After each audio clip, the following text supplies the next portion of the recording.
Okay, so let me share my screen today. We're getting started with file systems. Real quick warm up here. So we're going to talk about how we actually store information so that it's easily retrievable. So not just about storing it, but storing it in such a way that we can find things later. Right? The whole idea of a file system on a computer comes from the idea of a file system in real life, where you actually have files and folders and you arrange them in such a way where if you ever need to find something again, it's easily accessible. You know where to look things up. And so this is the same idea with storing digital information and digital content. So we're going to talk about the common ones and how to think about them so that we could talk about where to find evidence of potential wrongdoing on file systems. So start high level with what is a file system, kind of like what we just said here. Talk about different categories of data and where they can exist, and talk about this concept of deletion, or what the layman term of deletion here. So cool. What is a file system? So really clear. It's just the way we store and organize information on a disk. So obviously talking IT here, but again, it's the same idea in the real physical meat space, right? You have information that you want to organize so that you can look it up later.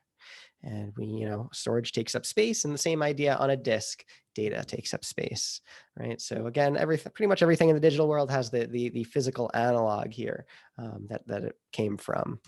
Right? So they have a structure and a filing system. When we have a physical filing system, right, you perhaps, if it's a library, you could use the Dewey Decimal System so that you can know where to find particular things, right? You have a lookup table, and then you look up by particular section, right? You look in particular stacks. If you went to, universities that had big libraries to find particular books, right? Same idea here. You look into particular filing cabinets to find particular files. Not super crazy. Let's talk a little bit more into how we can categorize the data that is inside file systems now. So we could talk about how we split them up to find things. Okay, so first category we have here is the file system, right? This is the general file system information, and you could think of it as a map. You should really think of it kind of as a tree, computer science tree, where they grow upside down, where the root is at the top and we grow upside down, kind of thing like that. Right. So you're familiar with file systems already in Linux that act like trees. We have the root at the very top, right? Slash, and then everything is a node or a branch off of root, right? And then we could have branches and sub branches, stuff like that. All right.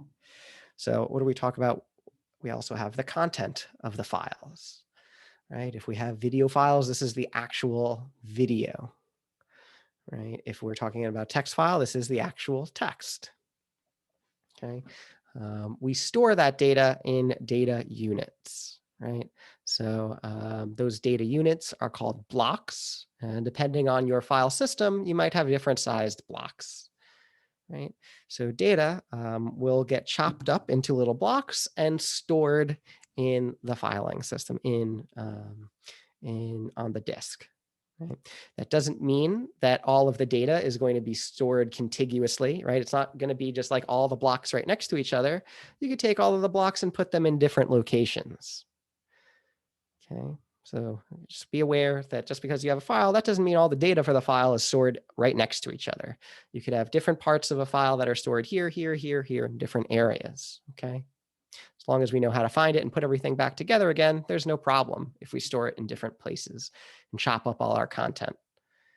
Okay. So we also have the metadata, right? We always will have metadata. And again, this is just the data that describes the data. So, right, where does your data actually live? How big is it? When was the last time it was changed? Right? All of that data about your data, right, that lives somewhere.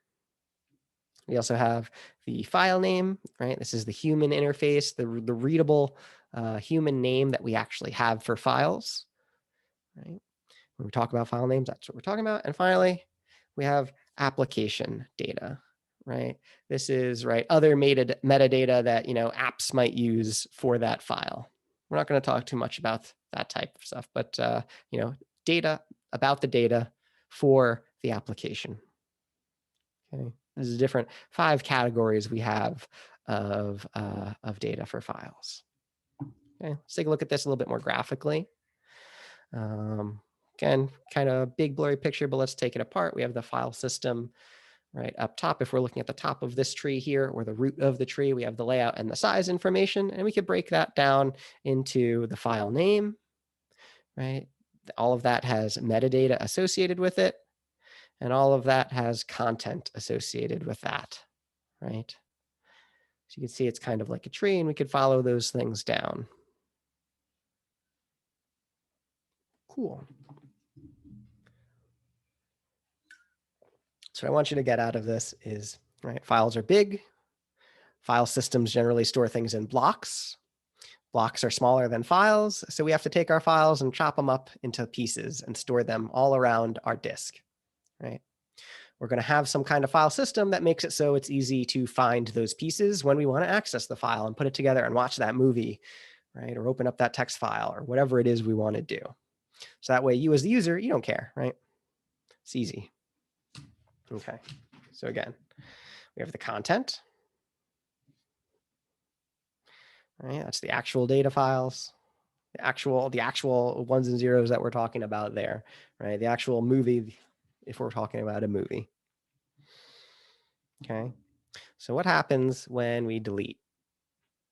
So generally, when we actually delete things, when you delete a file on your computer, we're not going to go through the entire disk and remove all of that data, or right, there's no really way we can remove it. We don't make it all zeros or make it all ones or make it unreadable. We don't do that. Instead, we do something a little smarter or a little faster. We remove the pointer to that data. So we don't know how to find it anymore. And if there's no reference to it, it doesn't mean anything. Right? Oh gosh, cat's going crazy.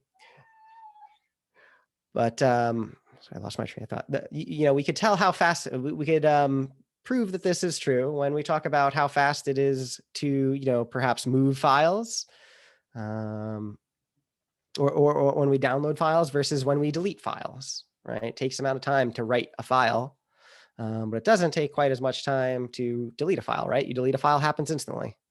Why? Because all we're doing is removing the references to that file. You don't know how to get to it anymore, right? Or at least the file system doesn't know how to get to it anymore. That's what happens generally when we delete things. Okay, let's talk a little bit more about it. We're still going to keep the metadata around. Right? That might still be around. Info like the creation, modification times, and the file size. Right? Okay. So file names, right? They point to the content, but they aren't actually the content themselves. When you use the delete command or remove, you're not actually removing data. All you're doing is removing the pointer to the data. So you don't know how to get to it anymore. There's definitely certain software, some that you'll use today, some that's out there, that will look at the raw blocks and be able to piece together actual content, right? Read the raw stuff that's on the data and be like, hey, this looks like a piece of a file. This looks like the other piece, and reconstruct. So that way, if you have deleted a file, there are ways you can retrieve that information, right? That's why if you've ever had some kind of computer crash and you need to get files off of a disk, right? One of the first things they'll tell you is to like unplug it and stop using it, right? Because what ends up happening is after that data is, or the space there, right, is no longer referenced, you can write over it again. And so that data ends up becoming what's called free space. So you can write things back over it. So the longer you let that thing run, though, you let the disk run, the less likely it is that it'll still be there. Okay. The last thing I want to mention here is slack space. This was should be mentioned in your book. So again, right, data is split up when we store data, it's split up onto blocks, right? You can imagine that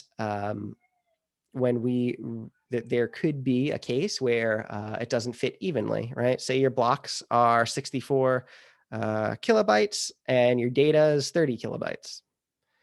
Right? You're going to have some extra space there that's just not being utilized by the block. And again, like I said, things don't get erased. They just get overwritten. And And so there's a chance that as it gets overwritten, some stuff in that space is left over there. And that slack space is something that you can take a look at from your hard drive. There's a couple of tools we'll use today to take a look in the slack space. I think it'll be a little bit more clear if we look at this actually visually, right? So here you have one cluster that's made up of 4 different sectors, right? And you can see that we have data here that's shaded in that takes up 2 sectors, right? It uses both of those sectors, but there's some of it that it doesn't completely use up all of sector 2. That remaining space there might have been something there, that might have been another file at one point in its history. But since it wasn't completely overwritten, right, that data still lives there. Right. So that is the slack space. Let's take a look at this visually again, right? We have a master table, right? This is before and after deletion. On the master table, it's saying, hey, if you're looking for this data entry for this file, look over here at this data unit, and then look over there at that data unit, 9009 and then 10,003, right? That's where the actual data lives. When we delete it, all we did is erase that entry. There's nothing there anymore. The data still lives there, but we don't have a way to get there anymore, right? Since it's not clear how to get there, that data is essentially deleted, and now you can overwrite it. Right? The file system now can write that over when it needs to. Cool. So some quick summary on file systems is one, right? All it is a way to store and organize data. There's a couple of different ways that we can do it, right? Some you might be familiar with, like NTFS and FAT32. They're all just different ways of storing and organizing data, right? You'll see differences in how big the blocks are, how big the sectors are, right? How often, what's the policy when you delete things, right? Those things are what's going to change. But at the end of the day, right, it's just some way that we're going to store and organize data so you can retrieve it, right? Just like a file system in real life. You want to store information, you want to find it again. We talked about different categories of data in file systems.